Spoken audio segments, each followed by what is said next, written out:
അടുത്ത വിശേഷണമായി പറഞ്ഞത് മാലിക് യൗമിദ്ദീൻ, പ്രതിഫല ദിവസത്തിന്റെ ഉടമസ്ഥൻ എന്നാണല്ലോ. ദീൻ എന്ന പദത്തിനാണ് ഇവിടെ പ്രതിഫലം എന്നർത്ഥം കൊടുത്തത്. കൂടാതെ മതം, നടപടിക്രമം, ആചാരം, വിചാരണ, നിയമ നടപടി, അനുസരണം, പതിവ് എന്നിങ്ങനെ സന്ദർഭമനുസരിച്ച് അതിന് പല അർത്ഥങ്ങളും വരും. സൃഷ്ടികളുടെ സകല കർമ്മങ്ങളെയും സംബന്ധിച്ച് വിചാരണ നടത്തി തീരുമാനമെടുക്കുകയും ഓരോരുത്തരും തക്ക പ്രതിഫലം നൽകുകയും ചെയ്യുന്ന ആ മഹാദിനമായ ഖിയാമത്ത് നാളാണ് പ്രതിഫല ദിവസം കൊണ്ട് വിവക്ഷ. മാലിക്കി എന്നതിന്റെ സ്ഥാനത്ത് മലിക്കി എന്നും വായനയുണ്ട്. കുറിപ്പ്: ഇതുപോലെ ഖുർആനിൽ ചില സ്ഥലത്ത് കാണപ്പെടുന്ന വായനാ വ്യത്യാസങ്ങളെപ്പറ്റി മുഖവുരയിൽ വിവരിച്ചിട്ടുള്ളത് നോക്കുക. പ്രതിഫല ദിവസത്തിന്റെ രാജാവ് എന്നായിരിക്കും അപ്പോൾ വാക്കർത്ഥം.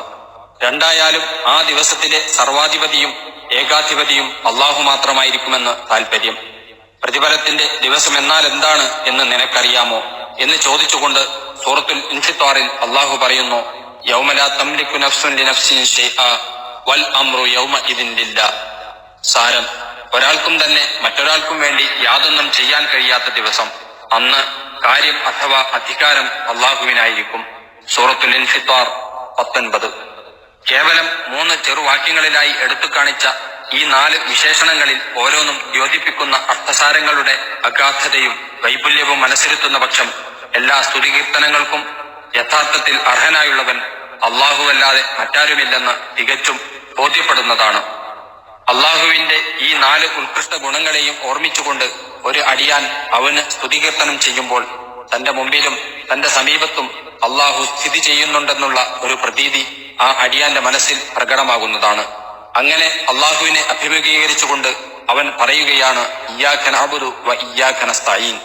നിന്നെ മാത്രം ഞങ്ങൾ അഥവാ ഞാനും എന്നെ പോലെയുള്ള സത്യവിശ്വാസികൾ എല്ലാവരും ആരാധിക്കുന്നു. നിന്നോട് തന്നെ ഞങ്ങൾ സഹായം തേടുകയും ചെയ്യുന്നു. അതെ, മേൽ പ്രസ്താവിച്ച അത്യുത്കൃഷ്ട ഗുണങ്ങളോട് കൂടിയവൻ നീയല്ലാതെ ആരുമില്ലെന്ന് ഞങ്ങൾക്ക് ബോധ്യമാണ്.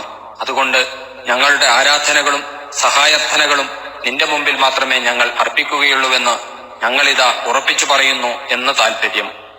നഅ്ബുദു എന്ന ക്രിയയുടെ മൂലധാതുവായ ഇബാദത്തിന്റെ വിവർത്തനമായിട്ടാണ് ആരാധന എന്ന വാക്ക് നാം ഉപയോഗിച്ചിരിക്കുന്നത്. നസ്തഈൻ എന്ന ക്രിയയുടെ മൂലധാതുവായ ഇസ്തിആനത്തിന്റെ വിവർത്തനമായി സഹായം തേടുക എന്നും ഉപയോഗിച്ചിരിക്കുന്നു. എല്ലാ പ്രവാചകന്മാരുടെയും പ്രബോധന വിഷയങ്ങളിൽ വെച്ച് ഏറ്റവും മൗലിക പ്രധാനമായ വിഷയം തൗഹീദ് അഥവാ ഏകദൈവ സിദ്ധാന്തം ആണല്ലോ. തൗഹീദിന്റെ കാതലായ വശമത്രേ ആരാധനയിലും സഹായത്തനയിലുമുള്ള തൗഹീദ്. എന്നാൽ പിൽക്കാല മുസ്ലിങ്ങൾക്കിടയിൽ വളരെയേറെ തെറ്റിദ്ധാരണയും വ്യതിയാനവും വന്നുപോയിട്ടുള്ള വിഷയവും അതാണ്. അങ്ങനെ തൗഹീദിന്റെ അടിത്തറക്കു തന്നെയും ഓട്ടം തട്ടിക്കുന്ന എത്രയോ അന്ധവിശ്വാസങ്ങളും ആശയാദർശങ്ങളും ആചാരാനുഷ്ഠാനങ്ങളും സമുദായമധ്യേ കടന്നുകൂടിയിരിക്കുന്നു. ഒരു പൂർണ്ണമായ ശുദ്ധീകരണത്തിന് സാധ്യമാകാത്ത വിധം സമുദായത്തിൽ അവ വേരൂന്നിക്കഴിഞ്ഞിരിക്കുകയാണ്. മഅദല്ലാഹ്, അള്ളാഹുവിൽ ശരണം. നിഘണ്ടുക്കൾ പരിശോധിച്ചാൽ ഇബാദത്ത് എന്ന പദത്തിന് പല അർത്ഥങ്ങളും കാണാം. അനുസരണം, പുണ്യകർമ്മം, കീഴ്പ്പെടൽ, ഭക്തി അർപ്പിക്കൽ, വഴിപാട്, താഴ്മ പ്രകടിപ്പിക്കൽ എന്നിങ്ങനെയും വണക്കം, ആരാധന, പൂജ, സേവ, പ്രീതിപ്പെടുത്തൽ എന്നിങ്ങനെയും അർത്ഥങ്ങൾ കാണും. ഈ അർത്ഥങ്ങളിലെല്ലാം തന്നെ വിനയത്തിന്റെയും താഴ്മയുടെയും അംശം അന്തർഭവിച്ചു കാണാം. എന്നാൽ ശറഇന്റെ അഥവാ മതത്തിന്റെ സാങ്കേതികാർത്ഥത്തിലുള്ള അതിന്റെ ഉദ്ദേശം ശരിക്കും വ്യക്തമാക്കുന്ന ഒറ്റവാക്ക് മലയാളത്തിൽ കാണുകയില്ല. ഉള്ളവയിൽ വെച്ച് കൂടുതൽ അനുയോജ്യമായതെന്ന നിലക്ക് ആരാധന എന്ന് പരക്കെ അതിന് വിവർത്തനം നൽകപ്പെട്ടു വരുന്നു. അഖ്സാ തദല്ലുലി വൽ ഖുശൂ', താഴ്മയുടെയും ഭക്തി ബഹുമാനത്തിന്റെയും അങ്ങേയറ്റം പ്രകടിപ്പിക്കുക എന്നാണ് മതത്തിൽ അതിന് അംഗീകരിക്കപ്പെട്ടു വരുന്ന വിവക്ഷ.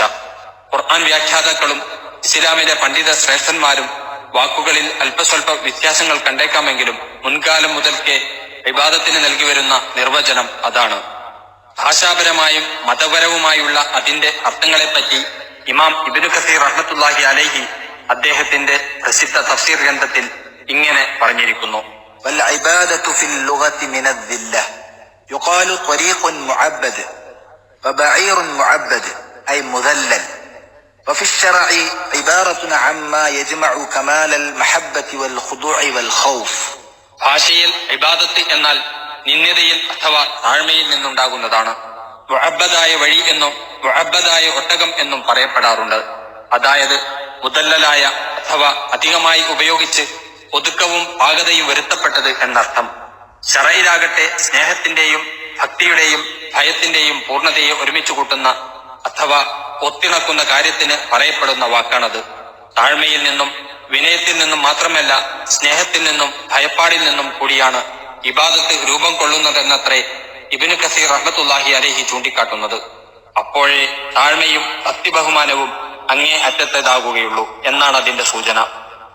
അള്ളാഹു അല്ലാത്തവരെ ആരാധിക്കുന്നവർ അവരുടെ ആരാധ്യ വസ്തുക്കളെ അത്യധികം സ്നേഹിക്കുകയും ഭയപ്പെടുകയും ചെയ്യുന്നതിൽ നിന്നാണ് അവയോടുള്ള താഴ്മയും ഭക്തിയും ഉടലെടുക്കുന്നതും. സാധാരണമായ കാര്യകാരണ ബന്ധങ്ങൾക്കതീതമായി ഏതെങ്കിലും അദൃശ്യശക്തി ഒരു വസ്തുവിലുണ്ടെന്ന് വിശ്വസിക്കപ്പെടുമ്പോഴായിരിക്കും അതിനെക്കുറിച്ചുള്ള സ്നേഹവും ഭയവും അത്യധികമായി തീരുന്നത്. മറ്റൊരു വിധത്തിൽ പറഞ്ഞാൽ ഈ വിശ്വാസത്തിൽ നിന്ന് ഉടലെടുക്കുന്ന താഴ്മയുടെയും ഭക്തിബഹുമാനത്തിന്റെയും പ്രകടനമാണ് ഇബാദത്താകുന്ന ആരാധന.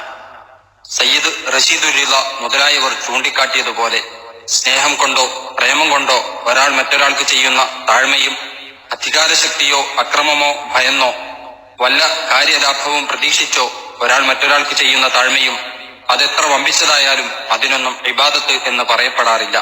കാരണം അവയൊന്നും അദൃശ്യമായ ഒരു കഴിവിലുള്ള വിശ്വാസത്തിൽ നിന്ന് ഉടലെടുത്തതല്ല.